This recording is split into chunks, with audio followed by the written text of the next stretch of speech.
because of the spontaneous oxidation reduction reaction that produces electrical energy because of the transfer of electrons. So the redox reaction are separated into two half reaction. They cannot be mixed. So the two half reactions will be separated also into anode and in cathode. So bakit sila hindi pwede mag-mix? 'Di ba meron tayong positive, meron tayong negative. Tapos nandyan yung half reaction. So nandito yung negative ion at saka yung positive ion.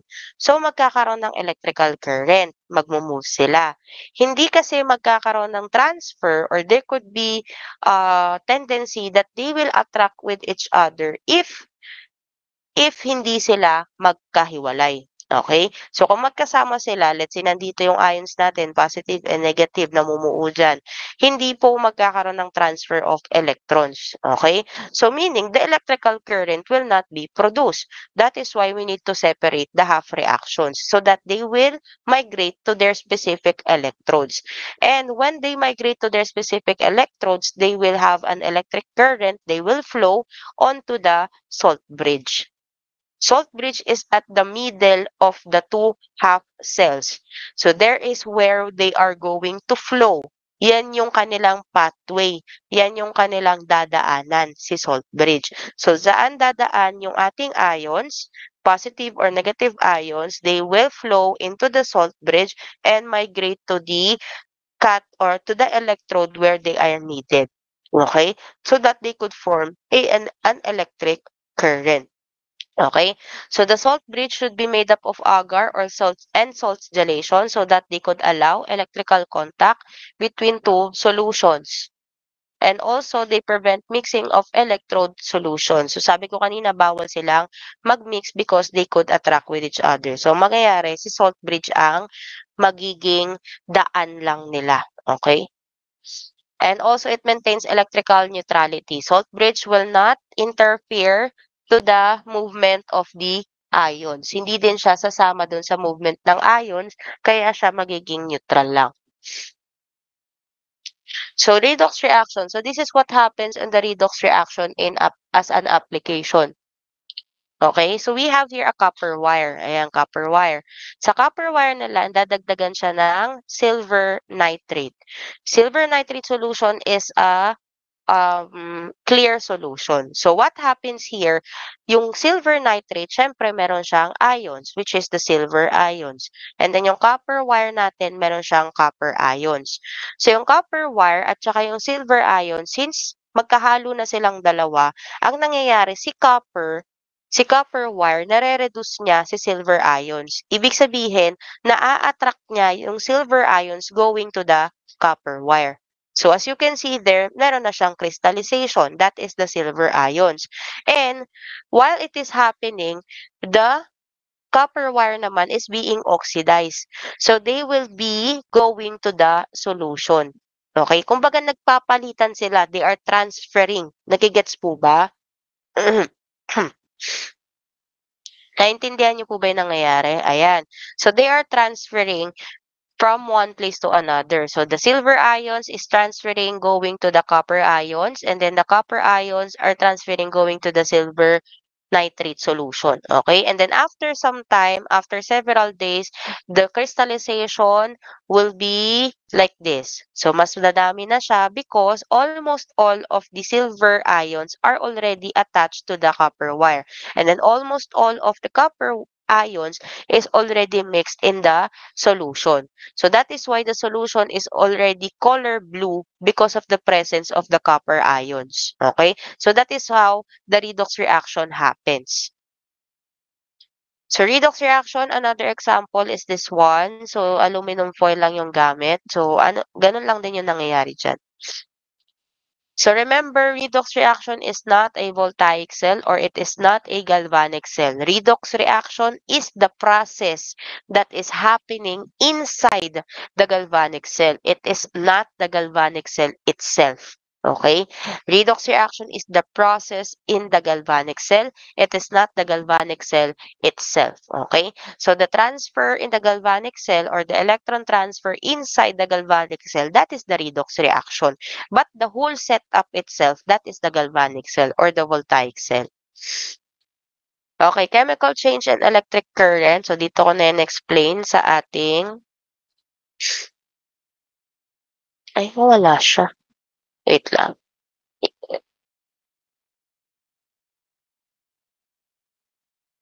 Oy,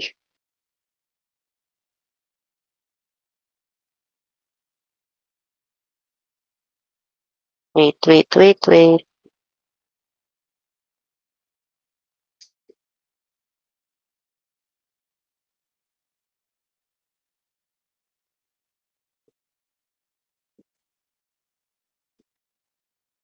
Okay, so dito natin siya i-explain sa ating Jamboard. Wait.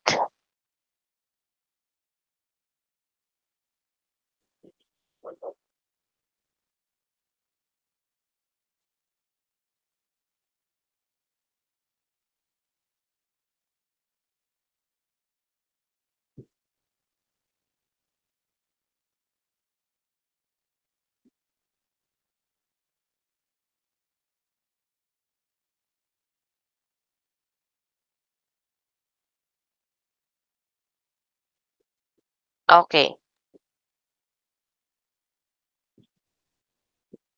So, in the chemical change, okay, sa chemical change and also electrical current, so ang nangyayari dito, how does the chemical change create an electric current, okay? So, again, that is because of the redox reaction. Yung chemical change natin is the redox reaction, or the chemical reaction is the redox reaction, okay? So, as you can see here, we have a table. So, this is also inside your book. So, under the chapter of electrochemical cells, you can see there the standard electrode potential, okay, na table. So, this is where we are going to base the charges, or sorry, the voltage, the electrode potential of the reaction na ginagamit natin, okay? So, let's say we have doon sa ating example sa drawing natin, we have, meron tayong beaker. O, di ba ang ganda, no? Sige nga, copy ko na nga lang. Wait,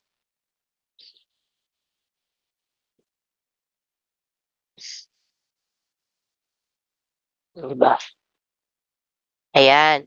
So, meron tayong copper ions. We have copper ions and we have zinc ions. So, now we are going to identify. Ito yung ating, this is the galvanic cell. Okay? So, they are already separated. The two ions are already separated. So, that those two ions, yan yung may half reaction. And then this one is the salt bridge. So, the salt bridge could be made up of potassium nitrate, barium nitrate. So, it depends kung anong salt yung ilalagay dyan. Okay? So ito, this separated half reactions, we need to identify first which one is the cathode and which one is the anode. So remember, red cat, reduced is at the cathode, oxidized is at the anode. Okay? So what will happen here? We need to write first their half reaction. So we have copper 2 plus and zinc 2 plus. So how are we going to know their half reaction? Simple lang, check the table. So this is the table. We have here the copper, positive 2. So we have here the copper, positive 2, plus 2 electrons yields to copper. So as you can see, if you will observe, lahat to reduction, half reaction. It is all reduction, half reaction. So mamaya ko i-explain kung paano siya magiging oxidized. Okay? Again, the copper is copper positive 2 plus 2 electrons. So that is copper positive 2 plus 2 electrons yields to copper. Meron na yung given na equivalent na voltage, which is 0.34 volts. That is their electrode potential. Next, zinc 2 plus. Si zinc natin ay ito. Okay? So, zinc 2 plus 2 electrons yields to zinc. That is negative 0.76. So, lasat natin. Plus 2 electrons. That is it. Negative 0.76 volts. Okay. So, let us observe the table. Sabi dun sa table, as the list goes up, that is the stronger oxidizing agent. Pag oxidizing agent, that is the reduced. Okay? So, ibig sabihin, para ma-identify natin yung reduced at yung oxidized, tignan natin yung table. So, between copper and zinc, sino ang nasa taas? Between copper and zinc, which one is at the top of the list?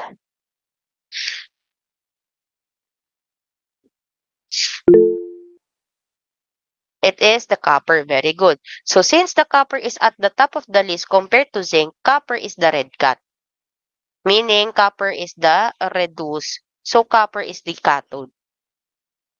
Okay? Is at the cathode. So, yan yung ating red cat.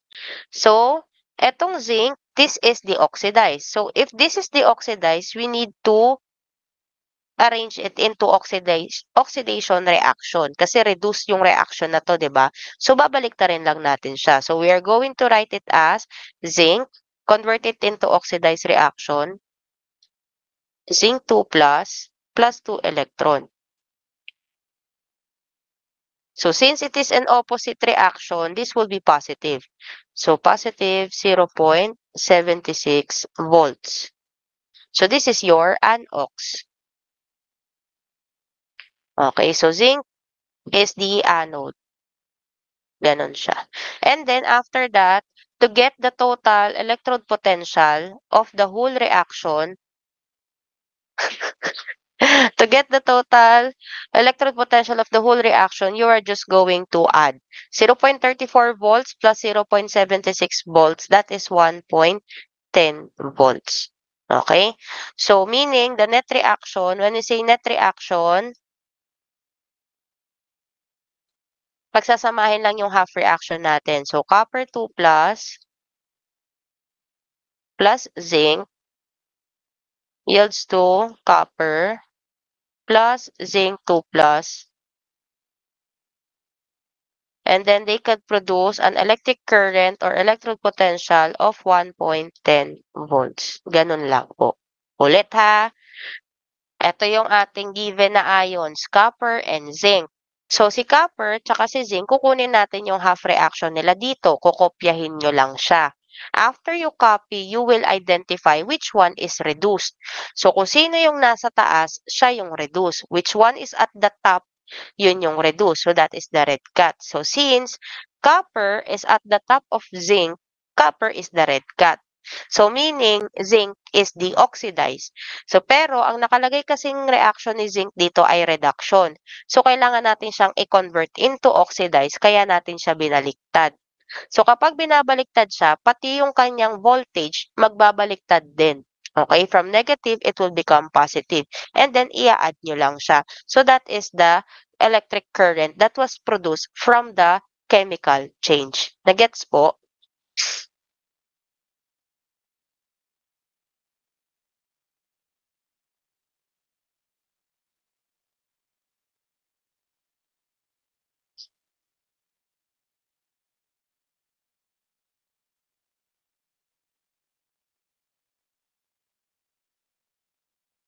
Okay.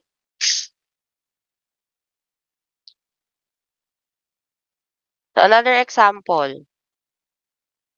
So, let's say we have copper and Ag. Oh, ganun lang ulit. This is the ions that are given, copper and Ag. So, you're going to look at their half reaction sa table. So, copper, ito, Ag ay ito. Okay, ayan. So, copper muna. So, copper 2 plus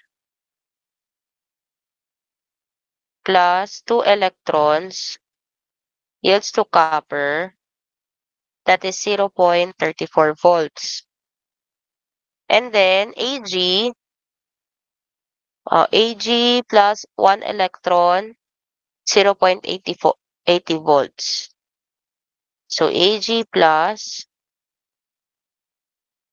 plus 1 electron yields to Ag, that is 0.80 volts. Okay. Now, identify which one is red cat.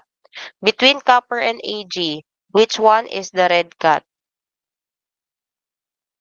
Okay, Ag. Since Ag is at the top of the copper.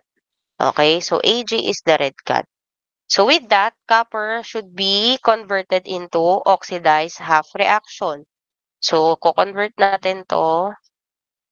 It will become copper yields to copper 2 plus 2 electrons. So this one will be negative 0.34 volts. This is the anox. So add 0.80 volts plus negative 0.34 volts. Paki-add po. 0.80 volts plus negative 0.34 volts.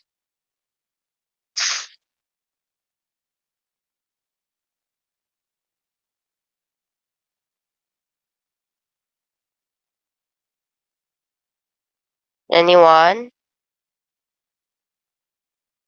0.46. Very good. So it is 0.46 volts. So right there, net reaction.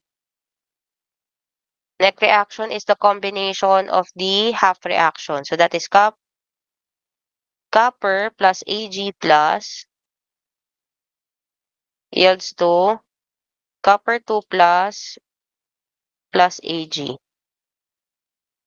And they can produce an electrode potential or voltage of 0.46 volts. Okay? Clear?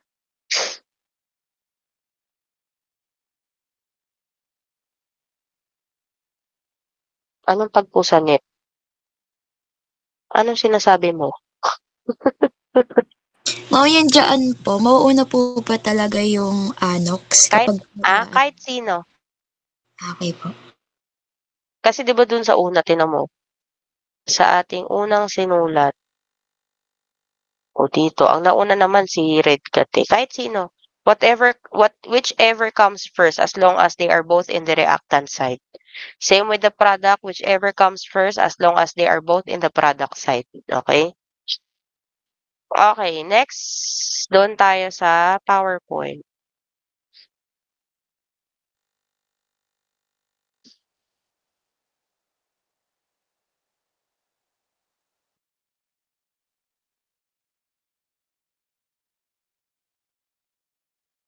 Okay, so yan lang din yon, yan lang din yon, yan lang din yon. Okay? Ano? Huwag kayong nagma-manifest. Madali lang naman binibigay ko sa inyo, hindi kayo nag-aaral. Charis! Okay. Summary, hindi na kailangan yan kasi nandun naman na yan sa table, ha? Basta alam niyo na kung paano basahin yung table. Okay, next. Standard electrode potentials. This is the magnitude of cells potentials measures the spontaneity. So, measuring the spontaneity is to get the electrode potential, yung voltage. Yun po yun. Okay? So, the higher the cell potentials, it indicates a greater driving force. Meaning, if we have a higher electrode potential, mas mataas yung electricity or electrical energy that they can form. So, they want to separate total cell potentials into the individual, meaning reduced potential and oxidized potential, and determine the tendencies for redox reactions. Standard hydrogen electrode. So this is stating that every oxidation needs a reduction. So when we say oxidation, there is losing of electron. Meaning, yung nawalang electron, dapat daw may pupuntahan siya. That is why it needs reduction. Okay? Every oxidation needs a reduction. Electron must go somewhere. Therefore, it is impossible to determine the potential of a single electrode. Have you ever seen a battery ha, na isang side lang ay pwede nang gumana? Meron ba kayong nakitang battery na pag meron kayong pinasok dun sa positive, okay na yon? O, di ba wala? Because we cannot identify its potential if it is just a single electrode. They should have cathode and anode. Okay? So that is why they establish an arbitrary standard electrode, which is called as She, which is the standard hydrogen electrode. Meaning, if we use the hydrogen as an ion, the electrode or the standard electrode will be equal to 0 volts. Okay? If we use the hydrogen ions, the electrode potential is equal to 0 volts, either reduced or oxidized. So, makikita naman po yan dito, that is the She. Okay? Electromotive series. It can develop series of standard electrode potential when involved metals in contact with their ions. That is the electromotive series. So we cannot produce a series of electromotive if there is no contact with the ions. Simple lang. Pag hindi nagkaroon ng contact yung ions or hindi nagkaroon ng transfer or motion yung ions, hindi magkakaroon ng electricity. Ganun lang yun. Okay? So the electromotive series or standard electrode potentials are the oxidation potential and the reduction potential. So yan lang din po yung kinukuha natin. Yung kanina, saan na ba yun? Ayan, yung mga positive voltage and negative voltage yun. Yun po yung ating oxidation potential and reduction potential. Okay? So electromotive series in the International Convention, we use the reduction half reactions. So it also indicates the tendencies of electrodes to behave as cathodes towards She. The cathodes, ibig sabihin, every cathodes, they are towards the standard hydrogen electrode. Okay? Every anode, they are versus the standard hydrogen electrode because they are less than the 0 volts. Pero kapag higher than 0 volts, that is towards the She, that is the cathode. But less than 0 volts, that is anode. Okay. Predict the spontaneity of redox reaction. Will copper positive 2 oxidize zinc to zinc positive 2? Or will zinc positive 2 oxidize copper? Remember, if it is reduced, that is the oxidizing agent. Meaning, siya yung reason bakit ma-oxidize yung isa. Okay? So, in predicting the spontaneity of the redox reaction, bukod sa kukunin mo yung voltage, you are going to identify the reduced first. Okay? Identify the reduced and then you can predict the spontaneity. So, which one is the reduced? That is the one that will oxidize the other element or the other ion. Okay? So, also, if the electrode is positive, yun din po, tama lang po na si copper ang reduce natin. Okay? So, kapag for example, si zinc naman yung reduce, edi si zinc yung mag-oxidize kay copper. But in this situation, since copper is at the top of the zinc, copper is the reduced. Same with this one. Chromium positive 3 oxidize copper to copper positive 2, or will copper positive 2 oxidize chromium to chromium positive 3. So, ang titignan nyo lang din kung sino si reduce. So, since the copper is the reduce, meaning copper positive 2 oxidize the chromium to chromium positive 3. Gets po?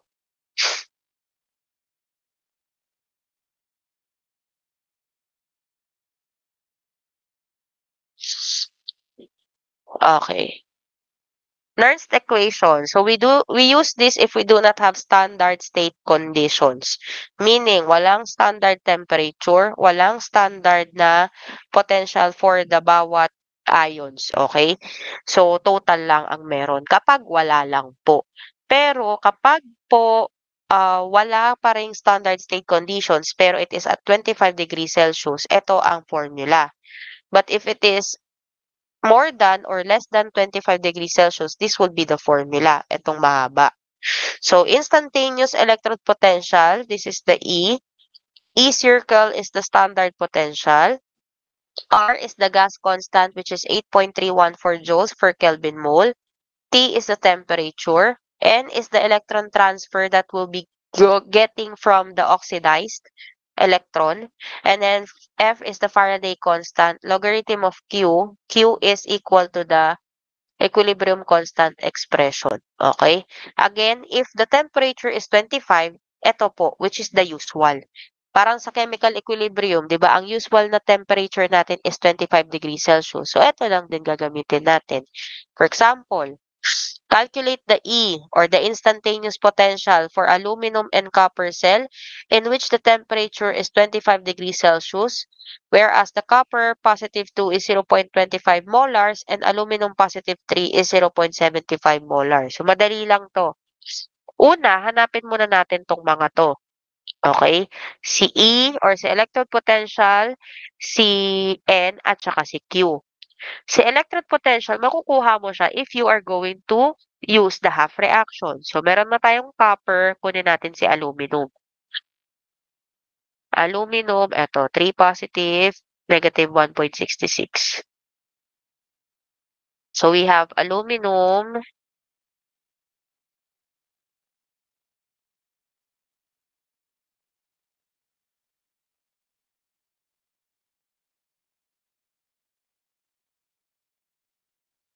Okay, so obviously si copper ang nasa taas ni aluminum. So copper is the red cut.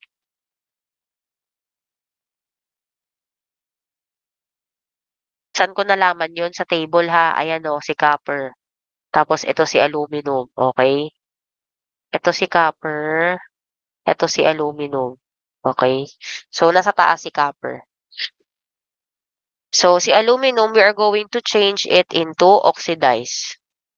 So that would be aluminum yields to Al3 plus 3 electrons. So this would be positive 1.66 volts. So to get their electrode potential, add lang 0.34 volts plus 1.66 volts, that is 2.00 volts. So that is the E. Okay? And then si N, ito po. Ayan na siya. Si Q naman, as I said, Q is equal to the equilibrium constant. Sa equilibrium constant, di ba, product over reactant. Dito, ang tinitignan yung molarity. Okay? So, ang product natin ay si Al3+.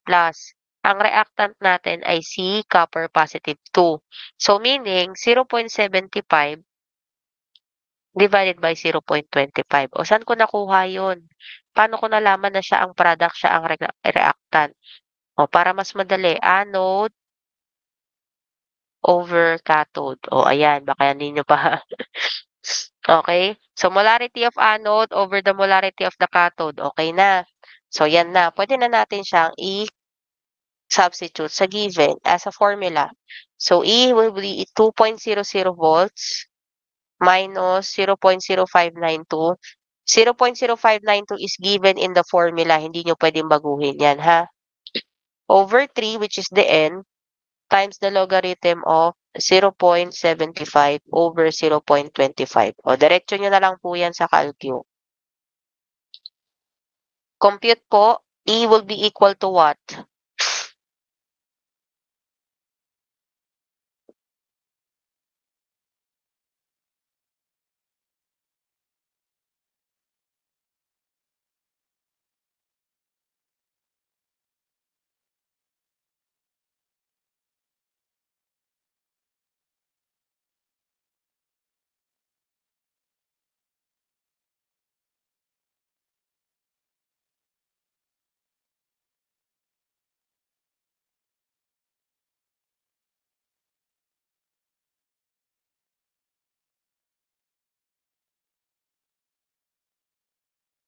Ano po? Compute po.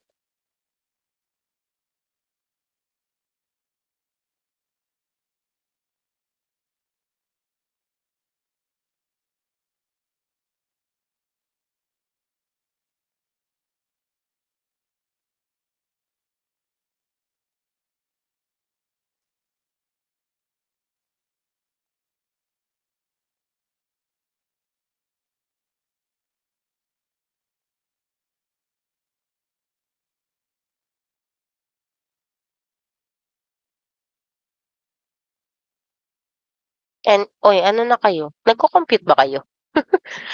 Nihintay ko yung sagot ninyo. 2.00 volts minus the quantity of 0.0592.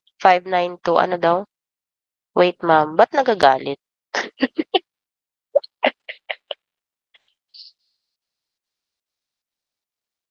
Sige.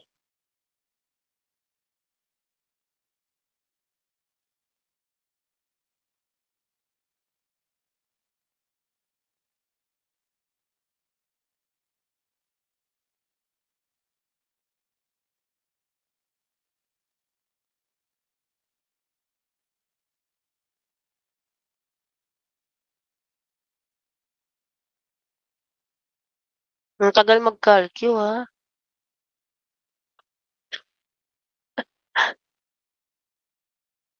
Ha? Anong ginawa nyo? Paano kaya nag-calcu, Hela at saka Angela at saka Isabela? Tatlo pa kayo, ah. Ang sagot is 1.99 or 2.00. 1.99 volts or 2.00 volts. Puwede na po 'yan, okey. Paano kayo nag-compute? Pati cycle tuturo pa.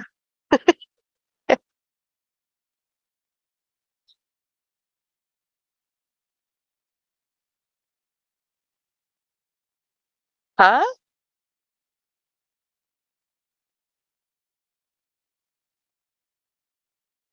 Diretso lang 'yun. O kunwari talaga nga naman, oh. Hoy hindi, 'yun na nga, eh, decimal places lang. Kung magkakamali ka sa decimal places lang, 'di ba? Oh, 'di ba ano 'yun, 2.00 volts minus saan na 'yung delete?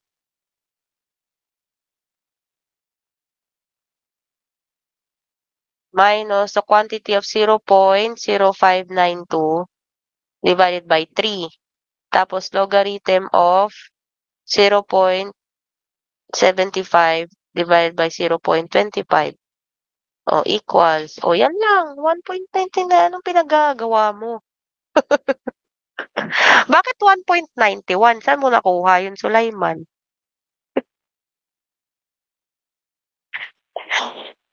O mali kayo ng pag-i-input.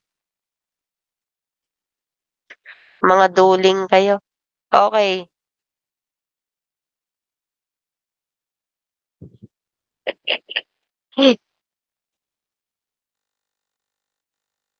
Ay, wala ka dyan, Prias.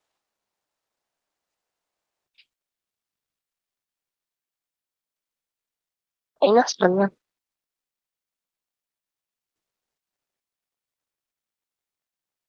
Nakalagay na nga, 0.00. Paano naging 200 yan? Ikaw ang may kasalanan. Apat na nga mata mo, hindi mo pa nakita yan.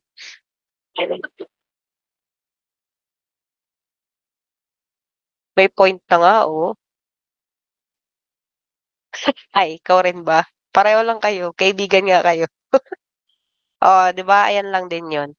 Okay. Oh, eto another example lang din nun. So, kinuha lang din po yung E by adding the voltage and then yung N ay ito pong 2 electrons. So, 1.10 volts minus 0.0592 over 2 logarithm of 0.1. Yung 0.1 galing po dito ha, 1 over 10. Okay? Tapos ayan na, 1.13 volts. Next, the relationship of E to G and KEQ. Okay? So this is just relationship. Do not overthink. We are not going to use this. It is just relationship. Okay?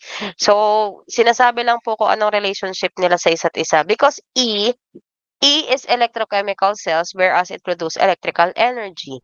G is gives free energy. Gives free energy is for the thermodynamics or energies. Okay?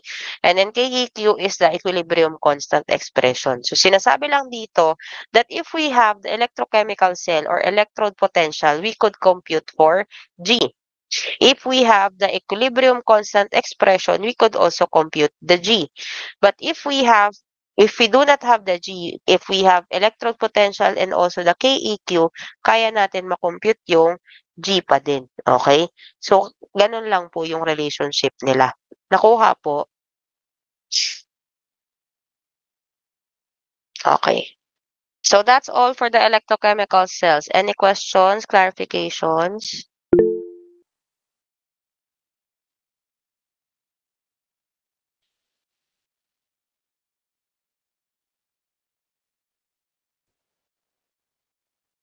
Salamat sa Diyos.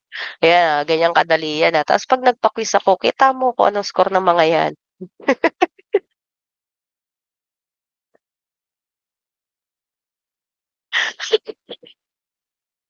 Napakadali ng topic, sobrang dali. Mas madali pa ng midterms. 'Pag nagpa-quiz, tignan natin. At nag-exam sa finals, dun natin malalaman talaga. Hindi ko jini-jinx. O sige, Labramonte, lalaliman natin yung English para sa'yo.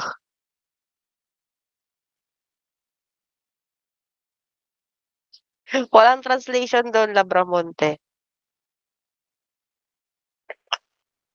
Ano ba tinatanong mo, Priyas? Ma'am, ano po 'yan, pang-manipulate ng equation po. Yung relationship, wala ano lang 'yun, relationship lang. Pinakita lang how they are related with each other. Because they are both for the energies. Okay, arte mo.